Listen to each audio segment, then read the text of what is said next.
Back to school also means back to extracurriculars. And if your kids are constantly on the go, you might be considering tracking their locations. NBC 15's Maria Lizignoli explains the pros and cons of tracking technology for your kids.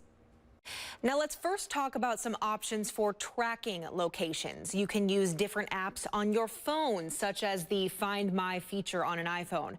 But maybe your kids are too young for a phone. This feature can also be used on an Apple Watch or even an AirTag, which you can buy different holders for, like bracelets or necklaces, or you could even just slip one into a pocket.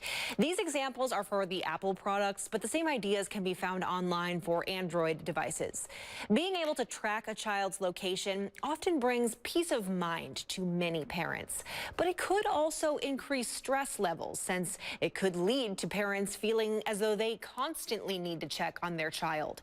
Behavioral health social worker Maggie Rocha says it's also important to consider how your child might feel about this.